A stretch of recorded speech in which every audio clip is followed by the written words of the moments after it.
This is Do It for a Living, your source for inside information on the future of automotive performance. One bad thing that might not even happen at your event, it happens at a competitor's event or something, could change the entire sport. What's holding you back from starting or growing your business into what it can be? Well, if you're listening to this, it's not a lack of information. What you're about to hear is all you need to get motivated and start making waves. Do It for a Living podcast details the journey of today's true players in their own words.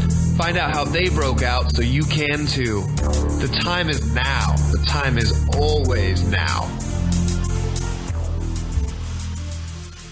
So Ryan Fisher is the co-creator of Shift-S3ctor and Rev Clothing, and just passed the bar and became a blood-sucking lawyer in November. Congratulations, Ryan. Thank you. So Rev Clothing, Jason is a part of. I'm actually not a part of Rev Clothing. Yeah, my partner Jason and Mark, who's the originator of Rev Clothing, they've always been friends, and we just became a lot more involved with each other. And then Jason jumped in because it kind of goes hand in hand with motorsports and apparel, and so it just kind of fell into place. That's awesome. So Ryan's event is the premier half-mile roll racing event on the West Coast. For those that don't know, Shift-S3ctor is a 2-day event that attracts exotics like Lamborghinis, GTRs, Ferraris, Ford GTs, Corvettes, Mercedes, pretty much everything in between. At Shift-S3ctor, having 800 wheel horsepower is about the middle of the pack. Yeah, and it's crazy that you even have to say that. I mean, I remember when that'd be the lower end. I know. I remember just a couple years ago when 500 wheel was super fast. Yeah. But your event, Ryan, attracts cars from across the country and Canada, including beasts like OB Prestige Auto's 2,000 horsepower Lambos and Extreme Turbo Systems 2,000 horsepower GTR. Both those cars regularly doing 220 mile an hour in the standing half mile. So many people have tried and failed to create an event with as much following as yours. What do you attribute your event's success? And, how did you get it going in just such a short period of time? I don't know. I mean, I think our success, it really just comes down to the people. Myself and my partner, Jason, we met back in 08, 09, and we actually met street racing on the toll roads in Irvine. We used to get that's where everything starts. Yeah, so I actually I got invited to go out one morning. I think we were on 6 Speed Online, and I got a message that they wanted to bring me out to, like, a bunch of guys were getting together. They'd do some runs, and so this guy named Robert P., as he was known, would set up these races at like 4:30 a.m. On the toll roads in Irvine, and which is in Orange County, California, and we would meet up, and it was when I had a 600 wheel C5 Z06, and I met up, and I was like 19, 18, and I showed up, and it's these guys with these crazy modded Porsche turbos. I think the Hefner twin turbo Gallardo came out once. There was LP640 with straight pipes, all these crazy cars, and I remember being like, "What the hell am I doing here?" And Jason had a modded 996 turbo at the time, and so we would do these races like Saturday mornings and just go out and have a good time. And the guy who actually organized it, he passed away from leukemia like a year or two after we started doing that, and I think that's probably what brought Jason and I closer to be like, we should keep this going, but we need to find a legal way to basically run some street cars, and yeah, the drag strips are fun, but you're always breaking stuff, you're breaking axles, and for us, they were just getting either closed down drag strips, or it was such a hassle to get to, and there was 150 cars, 200 cars there for a test and tune. It just wasn't worth it. So, right. So what started with us is we, basically said, well, let's rent out Willow Springs Raceway, which is a road race track down here, and they have a half-mile front straightaway. So we're like, all right, well, what if we did a first half of the day a track day and the second half of the day a roll race day? And we had no idea how that would go. And so we just said, okay, well, let's just get our friends and friends of friends and just see what we can do. And then we realized that to cover the cost, we would need way more people. So and then we also didn't want to be that average Joe posting up on, Corvette forums saying, hey guys, I'm doing this event thing where we race and stuff. Do you want to pay me money and come out? So we decided, okay, well, we need to be more professional. So we need a website, we need a name, we need, a checking account, we need a merchant service, we need a way to collect money. We need waivers. We were like, okay, well, crap, we need to figure this all out. And this was actually during my first semester of law school, which was a terrible idea because that was the busiest time of my entire life. But yeah, so we just kind of on a whim threw this business together to run one event, and we sold it out, and we had 80 cars there, and there was 800 wheel GTRs, modded Vettes, modded Camaros, and we were kind of like, where did all these cars come from? And we realized it was such a hit that we decided, well, let's keep going with it. So then we found that the best location to do a roll race event would be an airport, because it's open runway. There's, generally a tarmac area for staging and parking and vendors. So that's just kind of how it all started. And, 3 years later, here we are. And now we're something that I don't think we ever thought we would be. So. Right. So when did you know? Did you ever know? And are you still on the fence about doing this full time? Yeah. I mean, I don't think I still know if I was confident in making it work full time. Well, like I said, when we started it was the busiest time of my life as a first semester law student, and Jason has he has a business that he runs, and so we just kind of tried it out within our spare time. And then throughout law school, I just started realizing, or in the beginning of the business, that when I'm in law school, I was putting in 12 hours a day just studying and in class work and all that. But I figured every break I got, or every couple minutes here or a couple hours there, I'd just be looking at car stuff anyways. I'd be on the forums or looking on Auto Trader, or, shooting the shit about that kind of stuff. So I was like, well, why not just put that car effort into these events? And that way, it's my downtime and my hobby, but it has the potential to be, a thriving business. So I think I just learned to kind of work with it throughout law school. I just put every minute that I wasn't in law school into the business. And then Jason, was doing it on his side as well. So we kind of would just pick up each other's slack. If I couldn't do something now, he would do it. If he couldn't do something, then I would do it. But it did eat into a lot of my time. I kind of realized throughout law school that I could only that I had three major things in my life: law school, Shift-S3ctor, and girls. And I could only do two at a time. What was it in that order?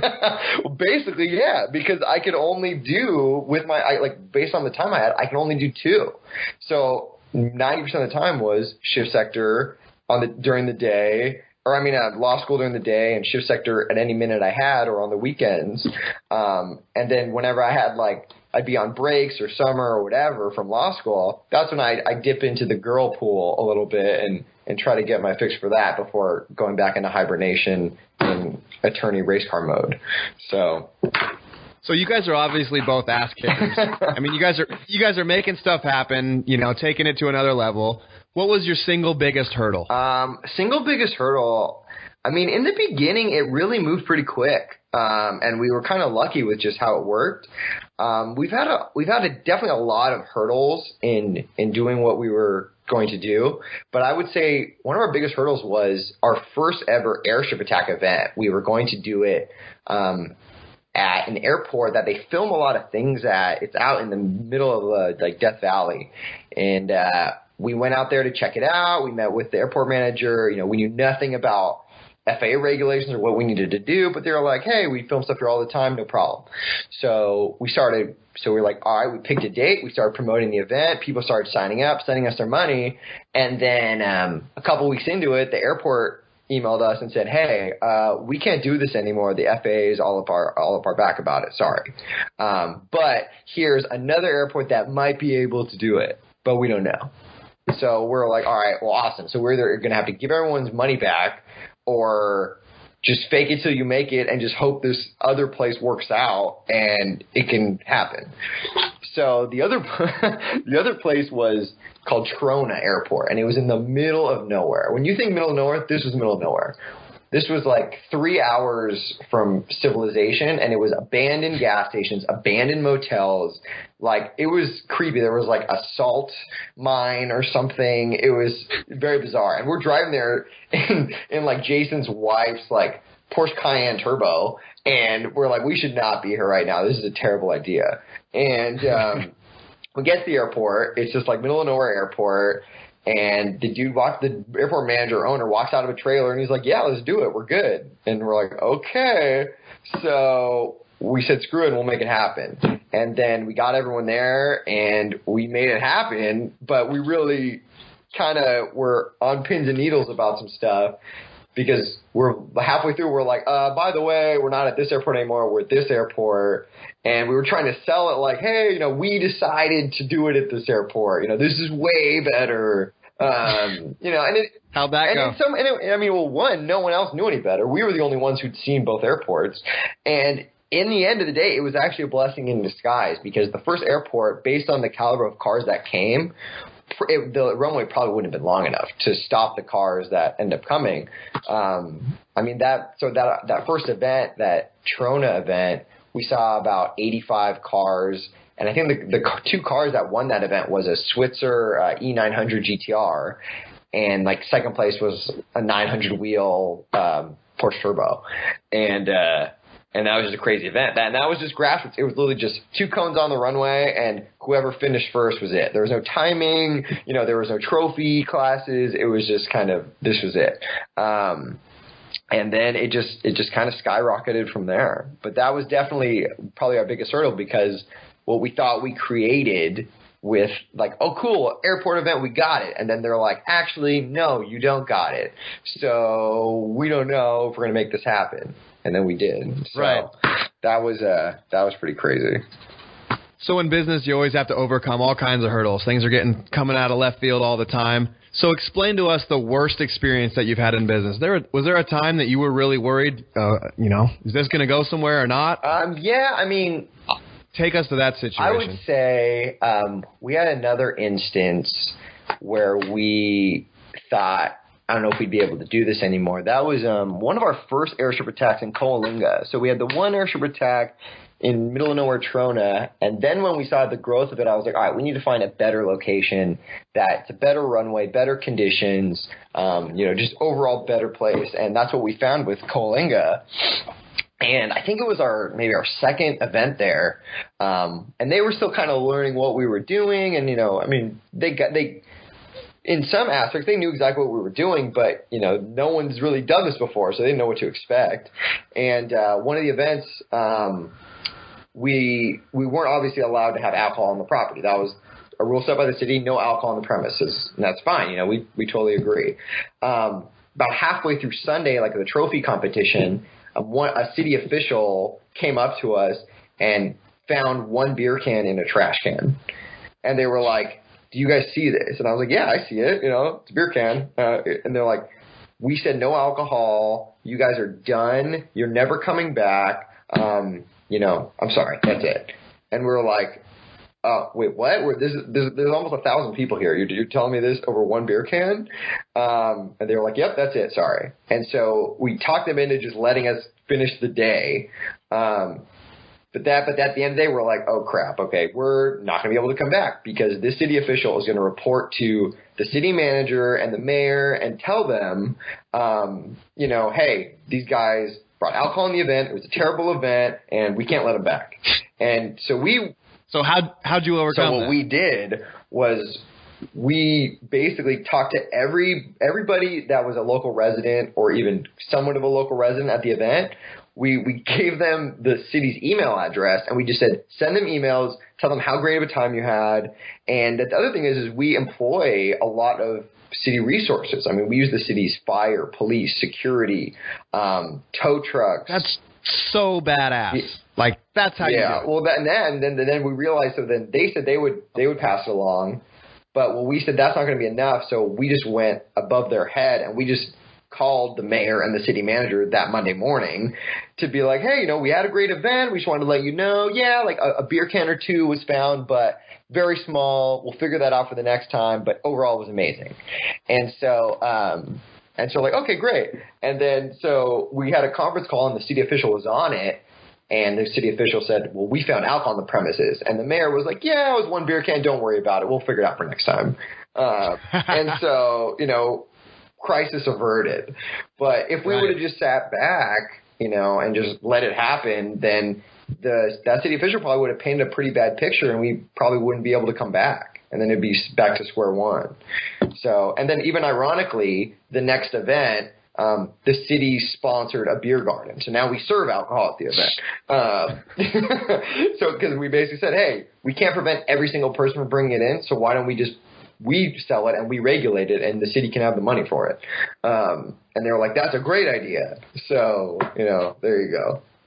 Lemonade out of lemons. Exactly. So the number one hurdle that I hear from motorsports business people is that people just don't have the money, right? You got to hear that all the time. There's always people just don't have the money. So this event it's an elite event, and you guys are sold out in 15 minutes. Yeah, no, I mean it's pretty crazy. Is it just targeted right? Yeah, I think it's a combination of things. I think you have to set it at a certain price point to appeal to a majority of people, but you don't want every 16-year-old in their stock Civic Si to come out and you fill your 100-car field with a bunch of 300 horsepower cars. So, but it's a balancing act. And for us, I mean, since we were one of the first ones to do this, we kind of set the market price. We figured, okay, well, if a track day is going to run you $150 to $250 a day, depending on the track and the organization and whatever, I mean, it should kind of be in line with that. So that's why we kind of run it at 200 right in the middle of that. And it's affordable enough for most people that, you get the caliber of car out there you want. If you spend 40, 50, 60 grand on a pretty solid, car, another $200 or $300 or $400, isn't going to kill you because to race it on a runway flat out with no cops, no tickets, no nothing is pretty badass. So I think it's a sweet spot for sure. And Jason and I talked a lot about it, and we still talk a lot about that, about the price point. And, people say, well, you sell out so quickly, why don't you up your prices? And for us, it's like, well, we could, and we probably should. But the problem is, the more expensive you make it, then you lose a lot of people and you lose a lot of your following because people say, oh, well, now they're just greedy. Now they want $500 per day now instead of $200 per day. Screw those guys. And so, like I said in the beginning, Jason and I are car guys. We want to go to events, or we want to have events that we would go to. So, again, it's that sweet spot that we just kind of have found to get the right caliber of car and still get the right people out there with not being too expensive or too cheap. Right. So, Ryan, do you use special software systems to manage payments and scheduling? I mean, it can't all be sticky notes. You guys have a lot of people coming to these events. How do you do it? Yeah, I mean, for us, we through our website, we use it's an app through WordPress called Event Espresso, and it's pretty nice because it essentially tracks all the payments coming in with all their information, and then what we do is we just put that into an Excel spreadsheet ourselves so we can manage it and put any extra notes and things like that in we need. And we've been doing it through PayPal for a while. We went to a merchant service for a little bit, but we just didn't enjoy it that much. PayPal, it sucks that they take 3% of everything, but it's simple and it's basic, and most people have a PayPal account, so it just makes it easier for the consumer. So that's just kind of how we manage it, just pretty much through the website, through Excel, and through Event Espresso. But another thing we use too is called Trello. I don't know if you've heard of that. I just found out about it less than a year ago. That's when we started using it. It's essentially like a message board of whoever you want to be on it, and it lists out to-do lists. So when someone completes something, they can mark it off on the list, whether it's me doing it or Jason doing it or whoever's doing it. So it's a system that, it's like a kind of a Dropbox or cloud thing that everyone can see what needs to be done and what's been done. And have you used Basecamp before? No, what's that? So Basecamp's really similar to where it's project management where you can post like to-do lists, et cetera, and everybody, you can invite certain people and then people can check off tasks as they get completed. Yeah, it sounds exactly the same type of thing.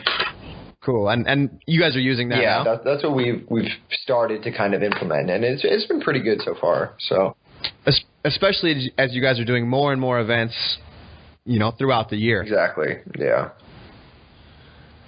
So, besides Trello, I mean, that's a software program. How about hardware systems? Like, what do you guys use for timing system? So for our events, we use trap speed boards that are from Race America. They're pretty much the only company that does it, and they're pretty pricey. Like a basic setup will run you, between 20 and 30 grand.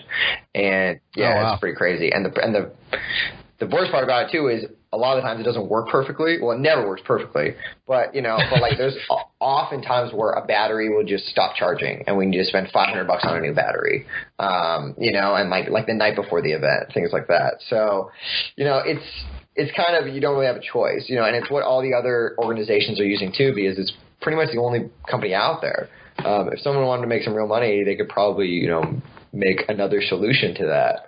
But as of right now, there's nothing out there, and I don't have the time or know-how to start a timing company. So, right. But yeah. So are all of you guys Texas Invitational and Want to Go Fast events? Are you guys friends? Everybody talking and sharing information, stuff like that? Some are, some aren't. Is it a competition thing? Is it one event is supposed to be the winning and the best event in the United States? Not necessarily. I think it just depends. I mean, for example, we've talked with Peter from Texas Invitational and Peter from TX2K and Amar from Texas Invitational, and we're cool with them, and we've talked with them about some stuff. Want to Go Fast we've just never dealt with, since they seem to stay on the East Coast, we stay kind of on the West Coast. But we're all civil with each other. We will reach out to Peter at TX2K or Amar at TI and say, hey, what are your dates, so we don't conflict, because obviously a lot of guys that come to our events go to their events, so we don't want to put our customers in a bad place that they have to pick and choose between us. So we all kind of have that same level of respect and understanding that, hey, we don't want to step on each other's toes. We're all doing a similar thing, but we're also doing our own thing. So I think that's why it works. Right. So is there a favorite app? Is there any app that you're using in your business, either as an attorney or in Shift-S3ctor or involved in anything that you're doing? Tell us about a mobile app that works for you. Like I use Mila's Tools, for example. As a tuner, I have to convert from units all the time. So Mila's Tools is a length, mass, and volume conversion tool. Is there anything like that you use? Not really. I'm as far as apps on my phone go, I'm pretty generic. I pretty much just stick to Instagram and Facebook and the occasional Snapchat. But yeah, I mean, the other thing is I pretty much manage my calendar through like the Apple Calendar, which just syncs to my phone. So I can always just go back, and every day I just review my to-do lists and can add it either on my phone or on my computer, and it syncs up. So I'm pretty simple when it comes to that kind of stuff. Got it. So Ryan, if you could go back in time and get a do-over for just one situation in your business, what would it be? You know what?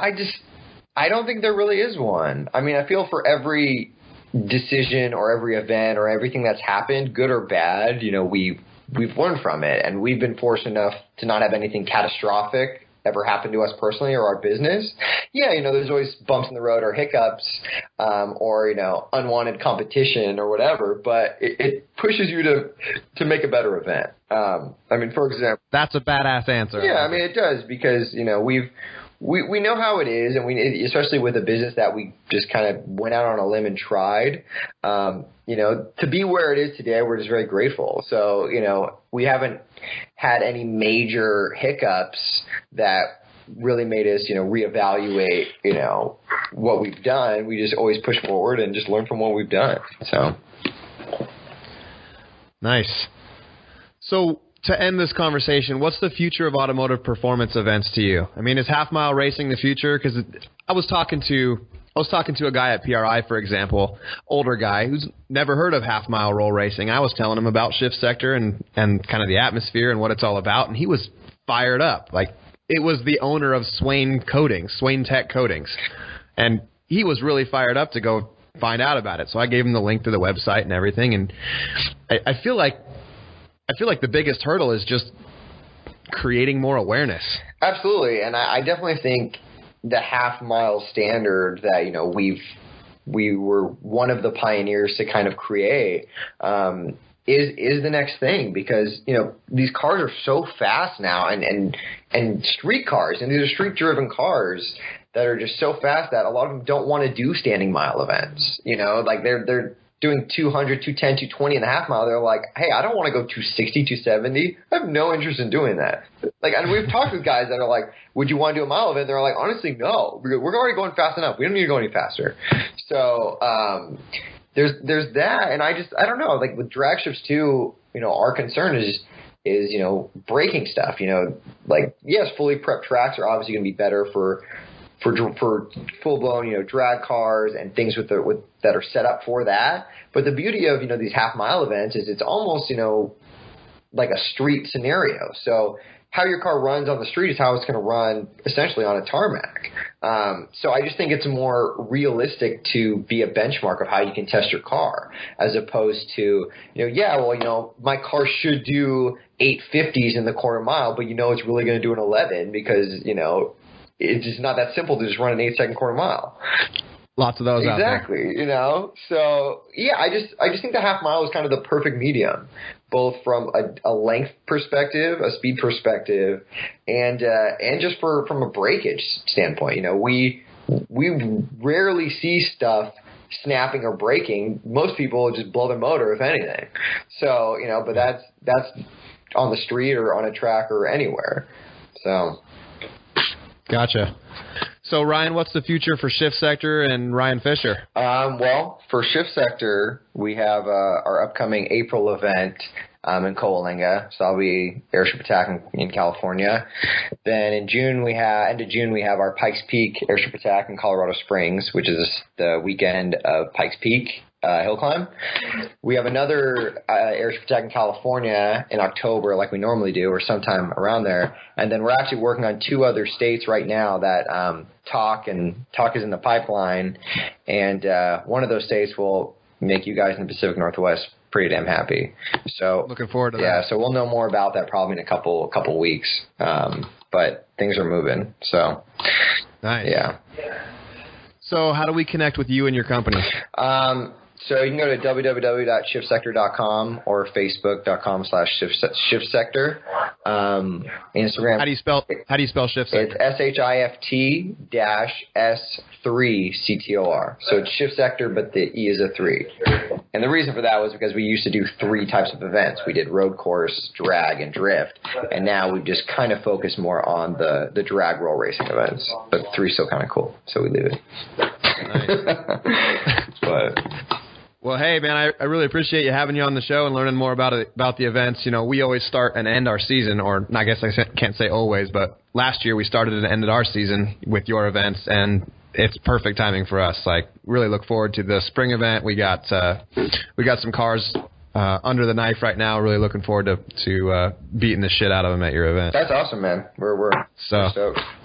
Awesome. So, hey, check out more details about Ryan Fisher, about Shift-S3ctor, and about Rev Clothing at doitforaliving.net. Ryan, until next time, brother. Sounds good, man. Good chatting with you. Thanks, dude. Thanks for listening to Do It For A Living. You can find out more about this guest, this show, and even details about what we just talked about at our website, doitforaliving.net. Check out the Facebook page at facebook.com/doitforaliving and tell us who you want to hear from. And most importantly, subscribe to the podcast. Click subscribe. Do it now. Seriously. I'll wait while you grab your phone. Open up the podcast app. Tap the subscribe button. When you subscribe, you help us gain momentum and attract more high-level guests. Thanks for listening, and good luck.